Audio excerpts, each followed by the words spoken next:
Hello friends, welcome to Dhritiman classes. Friends, last video जो था वो चैप्टर 23 हमने कंप्लीट कर दिया था। आज हम चैप्टर 24 करेंगे और आज आपका ये लास्ट चैप्टर होगा। इसके बाद 8th क्लास जो है वह कंप्लीट हो जाएगी। यदि आपने चैनल को सब्सक्राइब नहीं किया है तो प्लीज सब्सक्राइब करें, लाइक करें और अपने फ्रेंड्स को भी शेयर करें, जिससे कि वह भी इनका लाभ उठा सकें। ये आपका लास्ट चैप्टर होगा। इसके बाद हम 9th क्लास की जो हिस्ट्री है वह स्टार्ट करेंगे। तो फ्रेंड्स, ये जो वीडियो जो थे वह इनमें से क्वेश्चंस जो है एग्जाम में इन्हीं में से पूछे जाएंगे। आपके यहाँ से बाहर कुछ भी नहीं आएगा। तो चलिए बिना देरी के स्टार्ट करेंगे। क्वेश्चन नंबर 1 है, चंद्रवरदाई का जन्म कहाँ हुआ था? तो चंद्रवरदाई का जन्म कहाँ हुआ था? तो इसका राइट आंसर होगा, चंद्रवरदाई का जन्म जो है वह लाहौर में 1148 ईस्वी में हुआ था। चंद्रवरदाई जो बहुत ज्यादा फेमस नाम है, जिनकी रचना जो है वह पृथ्वीराज रासो है।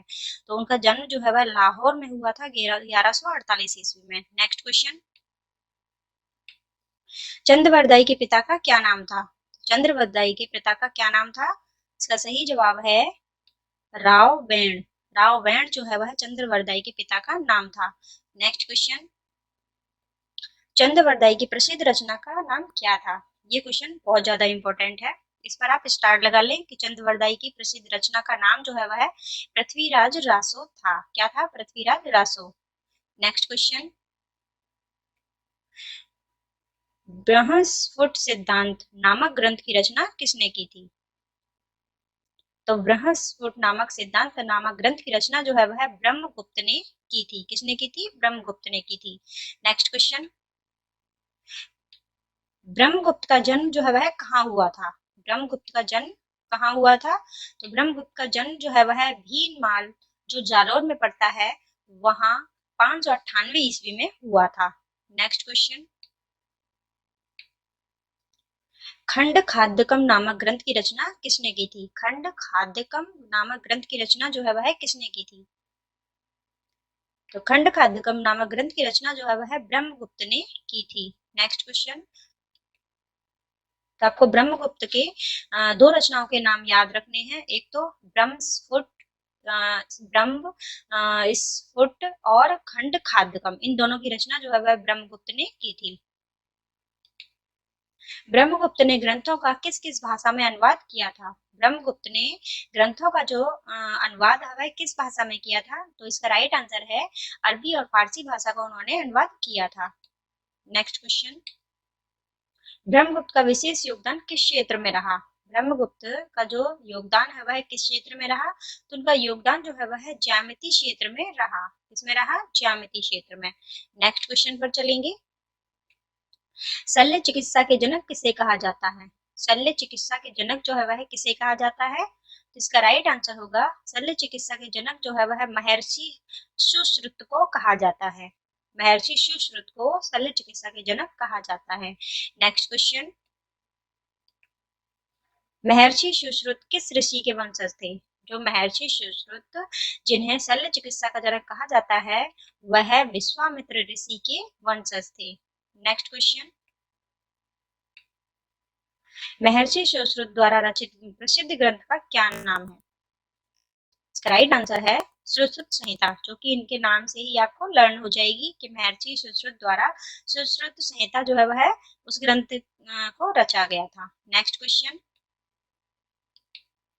श्रीनिवास रामानुज का जन्म कब हुआ था? श्रीनिवास रामानुज का जन्म कब हुआ था? तो इसका राइट आंसर है, श्रीनिवास रामानुज का जन्म तमिलनाडु के इरोड नगर में 22 दिसंबर 1887 ईस्वी में हुआ था। नेक्स्ट क्वेश्चन, श्रीनिवास रामानुज का पैतृक स्थान कहाँ है? श्रीनिवास रामानुज का जो पैतृक स्थान है वह कहाँ है? तो उनका पैतृक स्थान जो है वह तंजौर में है। कहाँ पर है? तंजौर में। नेक्स्ट क्वेश्चन, श्रीनिवास रामानुज के माता पिता का क्या नाम था? श्रीनिवास रामानुज के जो माता पिता थे उनका क्या नाम था? उनके पिता का नाम आयंगर और माता का नाम कोमलता मल था। ठीक है, पिता का नाम क्या था? आयंगर और माता जो थी वो कोमलता मल था। नेक्स्ट क्वेश्चन, महाकवि माघ जो है वह कहाँ के थे? महाकवि माघ कहाँ के थे? तो इसका राइट आंसर है, महाकवि माघ जो है वह भीनमाल जो जालौर में पड़ता है वहां के श्री माल नगर के थे। नेक्स्ट क्वेश्चन, शिशुपाल वधम नामक ग्रंथ की रचना किसने की थी? Very very most important question. Shishupal Vadham नामक ग्रंथ की रचना किसने की थी? तो शिशुपाल वधम नामक ग्रंथ की रचना महाकवि माघ ने की थी। कुंभलगढ़ दुर्ग का शिल्पी कौन था? कुंभलगढ़ दुर्ग का शिल्पी कौन था? कुंभलगढ़ जो किसने बनवाया था? महाराणा कुंभा ने बनवाया था। तो कुंभलगढ़ दुर्ग का जो शिल्पी है वह मंडन था। कौन था? मंडन। Next question. मंडन गुजरात के किस कुल से संबंधित था? मंडन जो था वह गुजरात के किस कुल से संबंधित था? मंडन गुजरात के सोमपुरा शिल्पज्ञ कुल से संबंधित था। Next question. मंडन के पिता का क्या नाम था? मंडन के पिता का क्या नाम था? तो इसका राइट आंसर होगा मंडन के पिता का नाम क्षेत्रार्क था, जिन्हें खेता भी कहा जाता था। Next question. मंडन के द्वारा कौन कौन से ग्रंथ लिखे गए? मंडन के द्वारा कौन कौन से ग्रंथ लिखे गए थे? तो इसका राइट आंसर है मंडन के द्वारा देवता मूर्ति प्रकरण, प्रसाद मंडनम, वास्तुराज वल्लभम और वास्तुशार ये लिखे गए थे। इसके अलावा कई बुक्स में वास्तु मंजरी जो है वह भी मंडन के द्वारा रचित ग्रंथ लिखा माना जाता है, लेकिन वास्तु मंजरी जो है वह उनके भाई ने लिखी थी, मंडन के द्वारा नहीं लिखी गई थी। मंडन के द्वारा जो ग्रंथ लिखे गए थे वह देवता मूर्ति प्रकरण, प्रसाद मंडनम, वास्तुराज वल्लभम और वास्तुसार यह लिखे गए थे। इसके अलावा आपको विशेष याद रखना है कि मंडन जो था वह जो कुंभलगढ़ दुर्ग था उसके शिल्पी थे। Next question. मंडन के भाई द्वारा कौन सा ग्रंथ लिखा गया था? तो मैंने आपको अभी बताया था कि मंडन के भाई द्वारा वास्तु मंजरी लिखा गया था, इसे आप याद रखेंगे। यदि एग्जाम में क्वेश्चन आता है तो यदि मंडन के भाई का नाम नहीं आता है, मंडन ही आता है, तब वहां पर आप वास्तु मंजरी कर सकते हैं। लेकिन आपको ये याद भी रखना है कि मंडन के भाई द्वारा ही यह ग्रंथ लिखा गया था, मंडन के द्वारा नहीं। लेकिन फिर भी बुक्स में वास्तु मंजरी जो है वह इनके साथ दिया गया था। Next question. महर्षि पाराशर का जन्म स्थल कहाँ है? महर्षि पाराशर का जन्म स्थल कहाँ है? तो महर्षि पाराशर का जन्म स्थल जो है वह अजमेर में पुष्कर में है। Next question. क्वेश्चन नंबर 23 है, कृषि पाराशर नामक ग्रंथ की रचना किसने की थी? कृषि पाराशर नामक ग्रंथ की रचना जो है वह किसने की थी? तो इसका राइट आंसर है महर्षि पाराशर जो थे उन्होंने ही कृषि पाराशर नामक ग्रंथ की रचना की थी। नेक्स्ट क्वेश्चन करेंगे। चक्रपाणि मिश्र किस शासक के दरबारी थे? चक्रपाणि मिश्र किस शासक के दरबारी थे? तो इसका सही जवाब होगा महाराणा प्रताप के जो दरबारी थे उनका नाम चक्रपाणि मिश्र था। Next question. बृहद संहिता किसके द्वारा रचित ग्रंथ है? बृहद संहिता किसके द्वारा रचित ग्रंथ है? ये कई बार ये क्वेश्चन जो है वह एग्जाम में पूछा गया है और आगे भी पूछा जा सकता है कि बृहद संहिता जो है वह किसके द्वारा रचित ग्रंथ है। तो इसका राइट आंसर है वराहमिहिर के द्वारा बृहद संहिता जो है वह लिखी गई थी। Next question. विश्व वल्लभ की रचना में चक्रपाणि मिश्र जो महाराणा प्रताप के दरबारी थे, तो उन्होंने किस स्रोत का सहारा लिया था? विश्व वल्लभ की जब रचना की थी तब चक्रपाणि मिश्र ने किस स्रोत का सहारा लिया था? तो उन्होंने वराह मिहिर की जो बृहद संहिता है उसका सहारा लिया था। तो देखिए यहाँ पर कितने सारे क्वेश्चंस छुपे हुए हैं।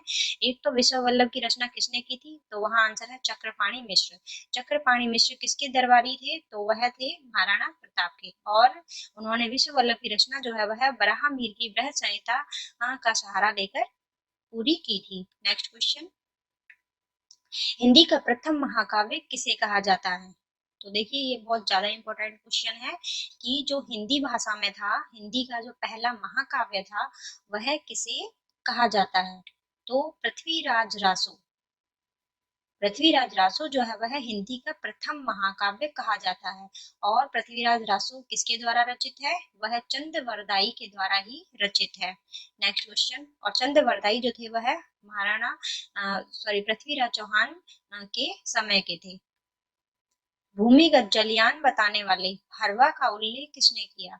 भूमिगत जो जलयान होता है वह यानी भूमि के अंदर जो जलयान होता है वह बताने वाले हरवा शब्द जो है उसका उल्लेख किसने किया? तो उसका उल्लेख जो है वह चक्रपाणि मिश्र ने किया था। किसने किया था? चक्रपाणि मिश्र। ये वही हैं जो महाराणा प्रताप के दरबारी थे और इन्होंने विश्व वल्लभ की रचना जो है वह वराहमिहिर की बृहद संहिता का सहारा लेके किया था। नेक्स्ट क्वेश्चन, रणथंभौर का शासक हमीर देव के गुरु कौन थे? रणथंभौर के जो प्रतापी शासक हमीर देव थे उनके गुरु कौन थे? तो उनके गुरु जो है वह राघव देव थे। कौन थे? राघव देव। नेक्स्ट क्वेश्चन, सारंगधर संहिता के पिता का नाम क्या था? सारंगधर के पिता का नाम क्या था? तो सारंगधर के पिता का नाम जो है वह दामोदर था। क्या था सारंगधर के पिता का नाम? दामोदर। नेक्स्ट क्वेश्चन, हमीर रासों के रचयिता कौन थे? हमीर रासों के रचयिता कौन थे? तो हमीर रासों के रचयिता जो थे वो है सारंगधर थे। यह आपको याद रखना है। हमीर रासों के रचयिता जो है वह सारंगधर थे। नेक्स्ट क्वेश्चन, सारंगधर संहिता के रचयिता कौन है? सारंगधर संहिता के जो रचयिता है वह कौन है? तो जैसा कि नाम से ही स्पष्ट है कि सारंगधर संहिता जो है वह सारंगधर ने ही रची थी। नेक्स्ट क्वेश्चन, चक्रपाणि मिश्र के चारों ग्रंथों के नाम बताइए। चक्रपाणि मिश्र के चारों ग्रंथों के नाम बताइए। तो चक्रपाणि मिश्र जो थे उनके चार ग्रंथ थे। विश्व वल्लभ, जिन्हें उन्होंने वराहमिहिर की बृहद संहिता का सहारा लेकर पूरा किया था। दूसरा है मुहूर्त माला, उसके बाद है व्यवहारादर्श, राज्याभिषेक पद्धति और वृक्षायुर्वेद। क्या थे? विश्ववल्लभ, मुहूर्तमाला, व्यवहारादर्श, राज्याभिषेक पद्धति और वृक्षायुर्वेद। तो आज आपकी 8th क्लास कंप्लीट होती है। आपको ये वीडियोस कैसे लगी प्लीज कमेंट्स बॉक्स में लिखिए और ये क्वेश्चंस जो है वह आपने कितने सॉल्व किए ये आप बताइए। इससे आपको पता लगेगा कि आप कितने पानी में हैं। तो प्लीज ये क्वेश्चंस जो है वह आप अच्छे से लर्न करके और फिर वीडियोस को देखिए। नेक्स्ट वीडियो जो है नेक्स्ट क्लास क्लास जो 9 है वह स्टार्ट होगी। तो मिलेंगे क्लास 9 के फर्स्ट चैप्टर के साथ। Thank you. मेरे चैनल को सब्सक्राइब कीजिए। नए वीडियो पाने के लिए बेल आइकन पर क्लिक कीजिए और यदि आपको पसंद आए तो लाइक कीजिए और ना पसंद आए तो डिसलाइक कीजिए, पर कुछ जरूर कीजिए। Thank you.